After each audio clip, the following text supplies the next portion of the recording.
Assalamualaikum warahmatullahi wabarakatuh. Bismillahirrahmanirrahim. Alhamdulillahi rabbil alamin. Salatu wassalamu ala asyrafil anbiya'i wal mursalin Sayyidina Muhammad wa ala alihi wa sahbihi ajma'in. Shrah li sadri yassir li amri wahlul 'uqdatam min lisani yafqahu qawli.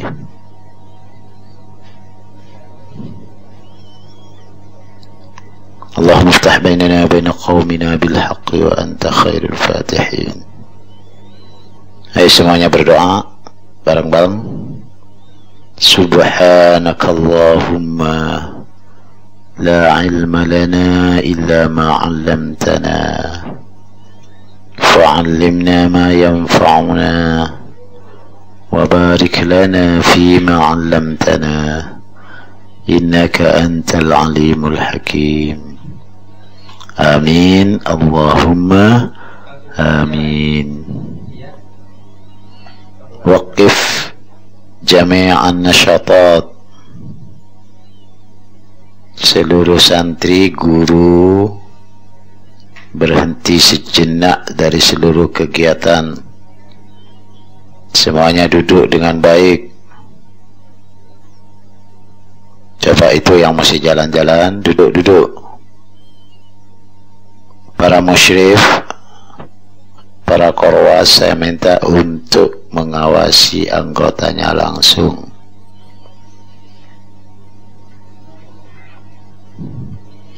Renungan kita malam ini masih berhubungan dengan bagaimana kita melaksanakan kerja-kerja keberagamaan. Bagaimana seorang muslim melaksanakan tugas-tugas keagamaan.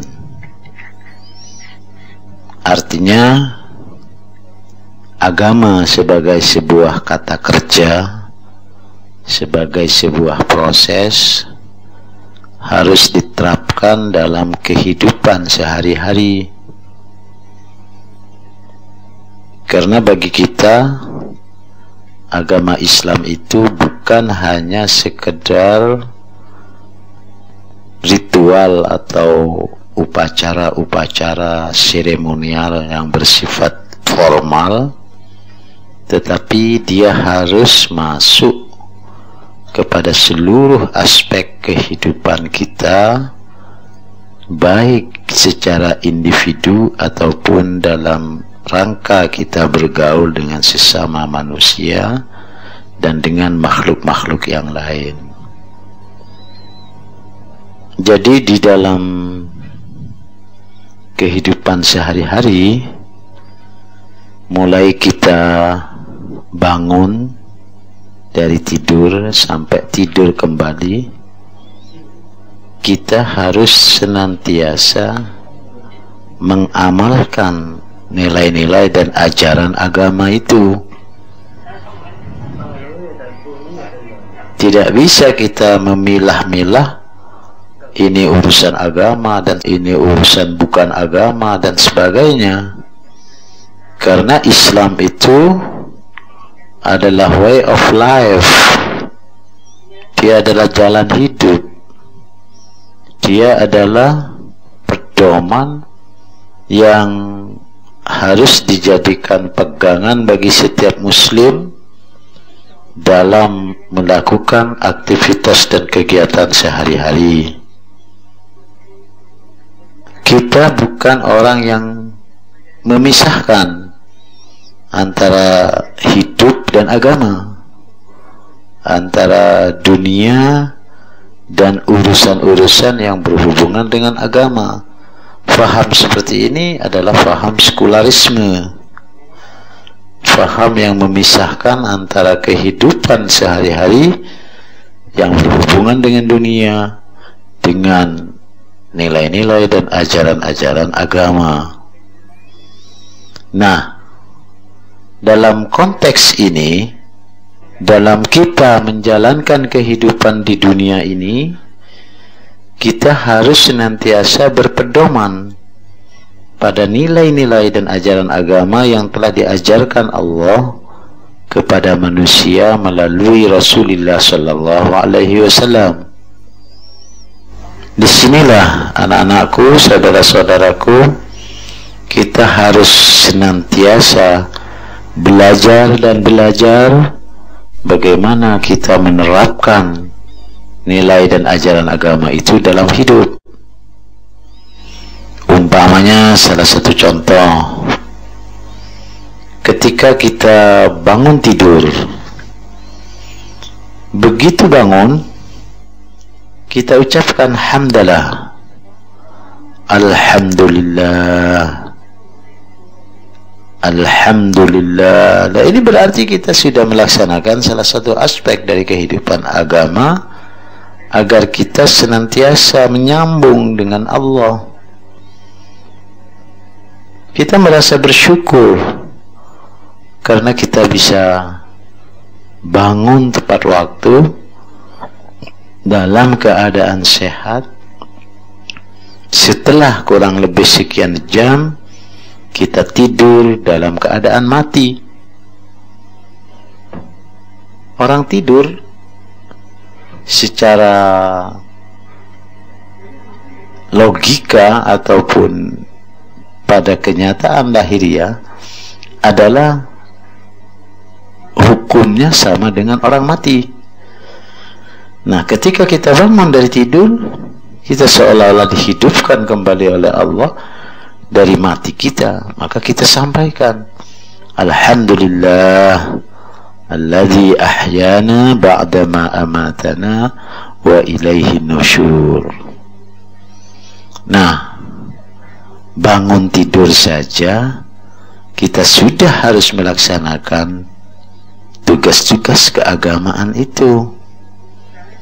Terus setelah itu kita ke kamar mandi, kita ambil wudhu, kita mandi dan sebagainya.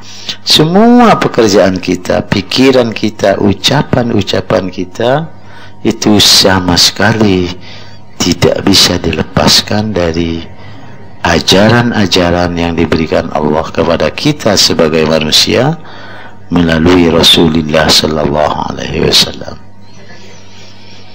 Itulah kehidupan beragama.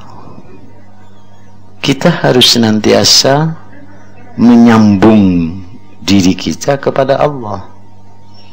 Allah harus ada di mana-mana bersama kita. Allah harus kita sebut namanya, kita ingat, dan kita hubungkan hati kita kepadanya.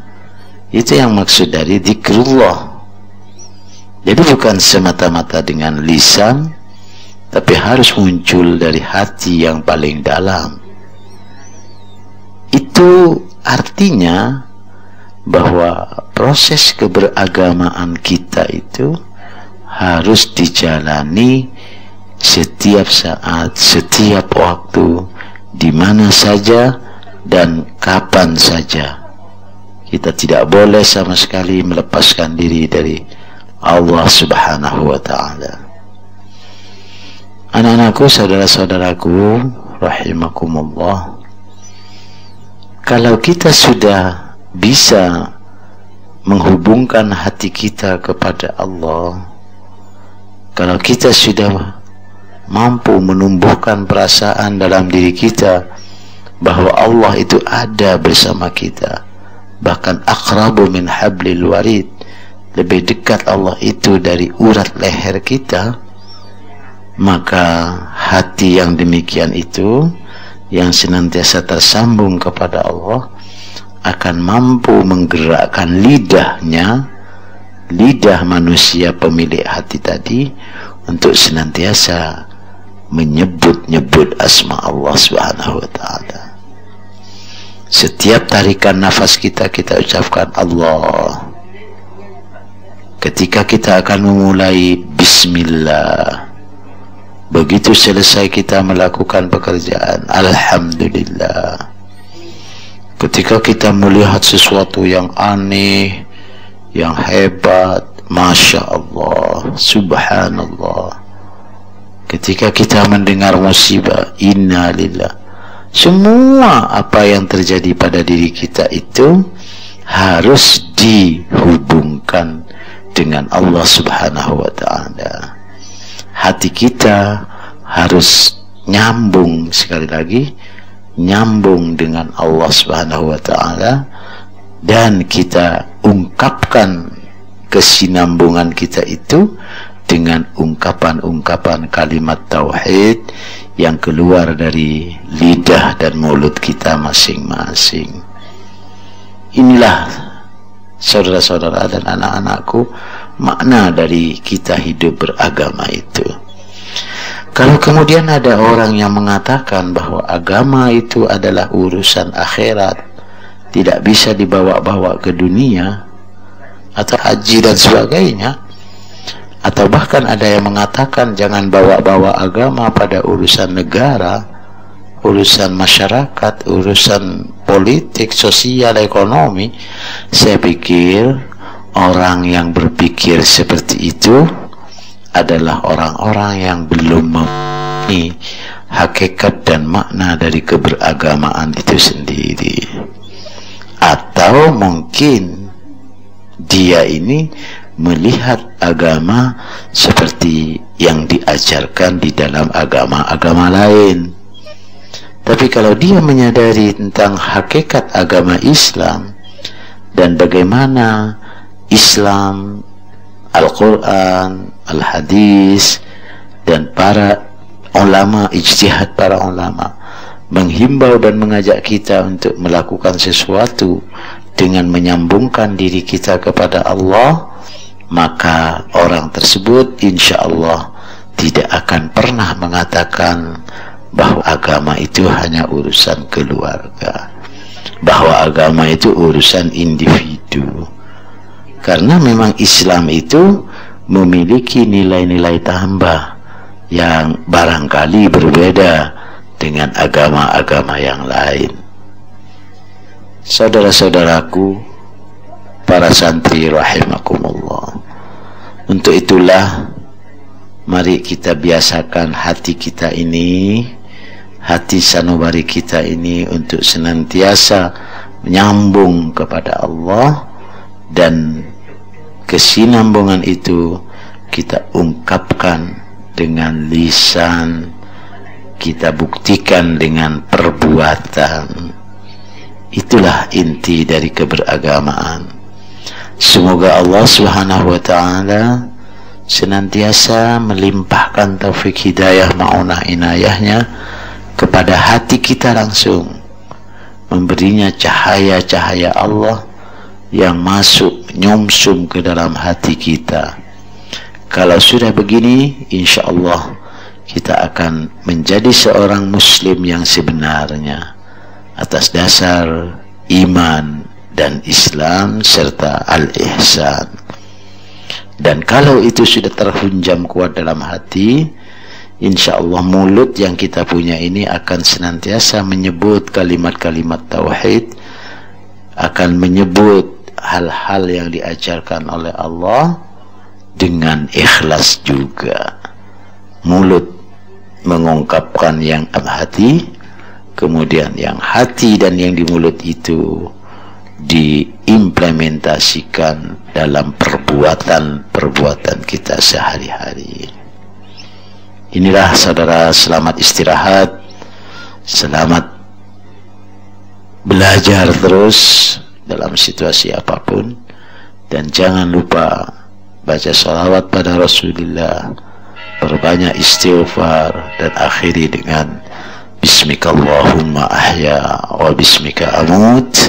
Assalamualaikum warahmatullahi wabarakatuh.